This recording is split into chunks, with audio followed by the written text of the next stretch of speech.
Story 1. The Man in the Emergency Broadcast. Part 1. At 2 a.m., every phone in my apartment receiving the same emergency alert. The problem was the alert contained my name. My name is Ethan Carter. I live alone in a small apartment on the edge of town. Nothing unusual had ever happened to me. No ghosts, no paranormal experiences, no creepy childhood memories. I was the kind of person who laughed at horror stories until the night I received an emergency alert that should not have existed. A warning that nobody else remembers. Seeing a warning that changed everything. The night started normally. I had spent the evening editing videos for work. Outside, rain tapped softly against the windows. The streets below were empty. By midnight, I was exhausted. I shut I shut down my computer and went to bed. The last thing I remember before falling asleep was the distant sound of thunder. Then my phone screamed beep. I bolted upright. The emergency alert tone and howled through my apartment. For a second, I thought there had been a natural disaster. Another alert sounded, then another. Not just for my phone, from my tablet, my old backup phone, even my smartwatch. Every device was making the same noise. My bedroom glowed with flashing screens. The time read 2 a.m. 17 minutes. My heart raced as I grabbed my phone. The screen displays a government emergency warning, but the message made no sense. Emergency broadcast system. If your name is Ethan Carter, do not look outside. Do not approach windows. Do not respond to voices calling your name. Look, lock all doors immediately. It has already seen you. I stared at the screen. What the hell? The alert disappeared. A second later, every device shut off. The room went dark, completely dark. The power had failed. Outside, the city lights vanished too. The entire neighborhood was black. I walked to the window. Then I remembered the warning. Don't look outside. I almost laughed. Someone had obviously hacked the alert system. Still, something about the message bothered to me, especially the last sentence. It has already seen you. 5 minutes passed, then 10. The silence became unbearable. No traffic, no distance, sirens, no dogs barking, nothing. The entire city felt dead. I finally gave in to curiosity. Slowly, I pulled back the curtain. Only a few inches, just enough to see outside. My stomach dropped. Someone was standing across the street, motionless, watching my building. The figure stood beneath a broken street light, too far away to see clearly, but I could tell it was staring directly at my apartment. I quickly closed the curtain. I never a nervous laugh escaped me. Probably just some random guy. Yet something felt wrong, very wrong. Because when I looked outside, the street had been empty, except for him. Then came the knocking, three slow knocks, knock, knock, knock. My entire body froze. The sound came from my apartment door. Nobody should have been visiting at 2:30 a.m. in 2:30 in the morning. I approached quietly. The knocking stopped. I looked through the peephole. Nobody. The hallway was empty. I opened the door slightly. Nothing. No footsteps. No movement. No sign anyone had been there. I closed the door. The moment the lock clicked, a voice whispered from behind me, "Ethan." I spun around. The apartment was empty, but I know I had heard it. The voice sounded like a man, soft, calm, and impossibly close, as if he had been standing inches from my ear. I did not sleep. Around 4 a.m., electricity returned. Everything seemed normal again. My internet worked. My phone worked. The city lights came back. I convinced myself I had imagined most of it. The next morning, I researched online for information about the emergency alert. Nothing. No reports, no news, no articles, no social media posts, nothing. It was as if the alert has never existed. So I called my friend Jack. "Did you get some weird emergency warning last night?" "What warning?" "The one at 2:17." Jake laughed. "Dude, I was gaming until 4. Nothing happened." I checked local forums. Nobody mentioned blackouts. Nobody mentioned alerts. Nobody mentioned anything unusual. I began to wonder if I had dreamed that entire event. Then I found the screenshot. At exactly 2:17 a.m., my phone had automatically captured a screenshot of the alert. I stared at it, proof I was not crazy. This message was real, but something else caught my attention. A reflection in the screenshot, because the alert has appeared while my front camera was active. The image shows part of my bedroom, my bed, my desk, the wall behind me, and a man standing in the corner. My blood turned to ice. I zoomed in. The figure was tall, thin, wearing dark clothing. His face appeared blurred, almost distorted, as if the camera could not focus on it.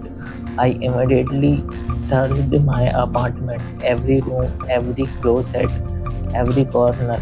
Nobody was there, yet the screenshot remained proof of someone had been inside watching me while I slept.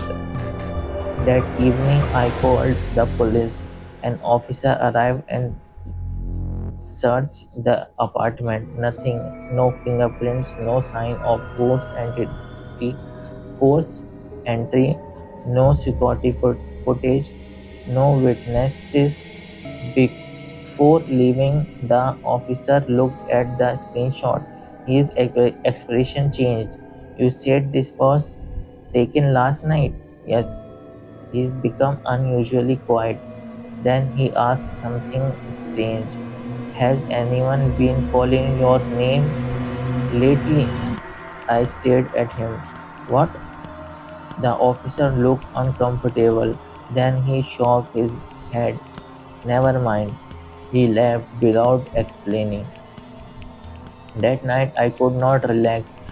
I checked every lock twice, then 3 times.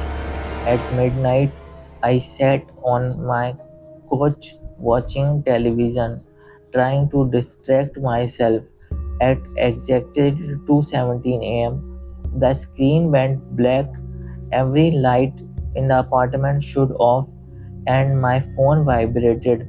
One new emergency alert, only 4 words. He is inside now. Then something moved behind me, slowly, very slowly.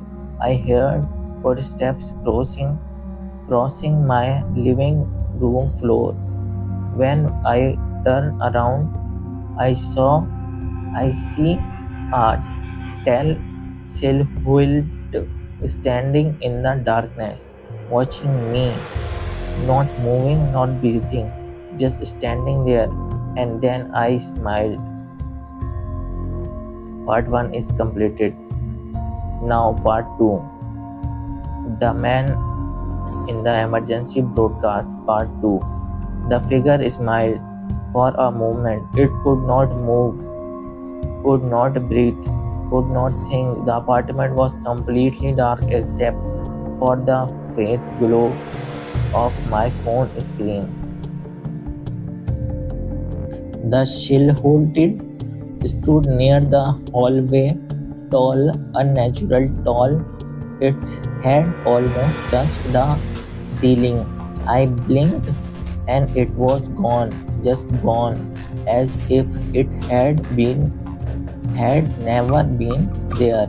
I grabbed my phone and switched on the flashlight.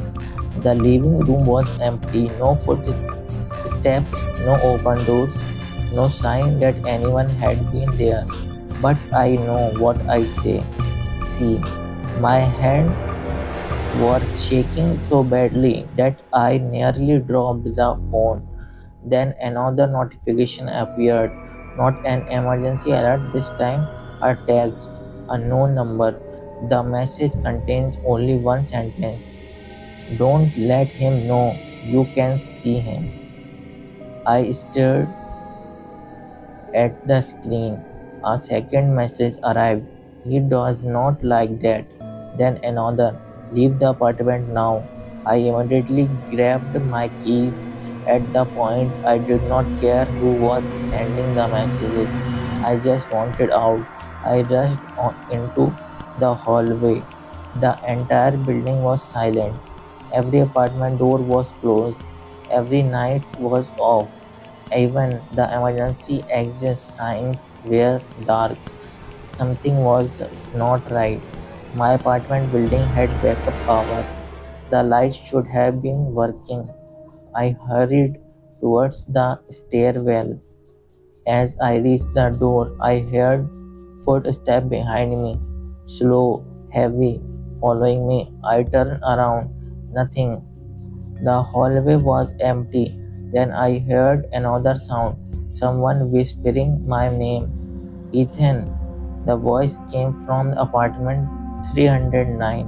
The apartment had been vacant for months, yet I could hear someone inside. Ethan. A woman's voice, weak, desperate. Help me. I took a step toward the door. Then my phone vibrated. Do not open any doors. I stopped it. The whispering continued. Now multiple voices were speaking.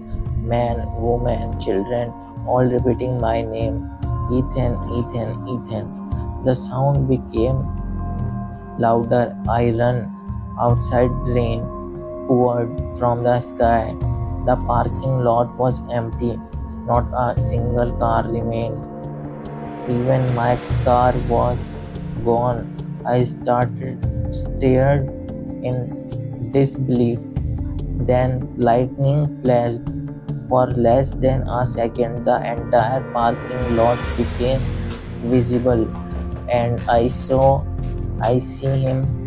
Dozens of people standing motionless in the rain, watching me. The next flash of lightning came. Come, they were closer. The third flash come. They had moved again. Now they were only a few feet away. I sprinted toward the street. My phone rang. Unknown number. Against all logic, I answered. A man's voice spoke, calm, urgent. Ethan, listen carefully. Who are you? You don't have much time. What is happening? The man was silent for a moment. Then he said something that made my blood freeze. I am you. I stopped running. What? I am you, he repeated. 6 days from now. I thought it was a joke, a sing prank, but the voice continued. I know you are standing near the traffic light on a Oak Street. I looked up. That was exactly where I was standing. I know your left shoe is untied. I looked down. It was. I know the scare on your right hand from when you fell off your bike at 12. My stomach twisted. Nobody know that. Listen carefully, future me said. The emergency broadcasts are not warning. What are they? They recordings of what? A long silence followed. Then he answered. They are recording of failed timelines. My pulse harmed. I don't understand. You will. Static crackled through the phone. Then I heard screaming. Hundreds of screaming. The sound lasted only seconds, but I felt endless. Before the call disconnected, future me said one final sentence. Don't let him reach the station. The line went dead. At the moment, another emergency alert appeared. Emergency broadcast system. Report to channel 13. Transmission station immediately. This is not optional. A second later, every screen around me lit up. Billboards, store displays, traffic signs, traffic sign. Every digital screen in town displayed the same messages. Channel 13, Channel 13, Channel 13. I had never heard of Channel 13, yet somehow I know where it was. A transmission station located outside the town, abandoned decades ago. Without thinking, I started driving. I don't know why. It felt like something was pulling me there, like an invisible hook buried deep inside my mind. The station stood on top of a hill overlooking the forest. Rain harmed the building. The rusted communication tower disappeared into the clouds. The front door was already open, waiting. Inside, old equipment covered every wall. Dust coated the floors. But one thing was active, a single monitor glowing in the darkness. On the screen was a live camera feed of me standing in the room. I looked around, no cameras, yet the feed exists. Then the monitor changed. The image shows another version of me, older, exhausted, covered in blood. Future me. He stared directly into the camera, directly at me. Ethan, he said, if you are seeing his, I failed. My heart pounded. That thing following you is not a ghost. The light flickered. It is not human nature. Thunder exploded outside. Future me continued. It exists between broadcasts. The screen distorted. It uses signs to move. Static filled the room. Radio waves, phone networks, television transmission. The image glitched violently. Then he whispered, and every time someone sees its face, the video ended. The room filled silence. Then I heard footsteps above me, slow, deliberate, heavy. Sometimes someone is walking through the station. I grabbed a flashlight and followed the sound up one staircase, another, then another. Eventually, I reached the top floor. A locked steel door stood before me. Behind it, something moved, scraping, breathing, waiting. My phone vibrated one final time. A new emergency alert appeared. Do not open the door. He knows your name. I backed away. Then another alert appeared. Open the door. You are safe. Then another, open it. Then another, open it.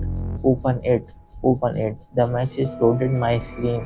Hundreds of them, thousands, until the phone crashed. The scraping stopped. Silence. Then a voice came from behind the door. My voice, Ethan. I froze. Let me out. Another scrap. Ethan. The voice sounded terrified. Terrified. It found me.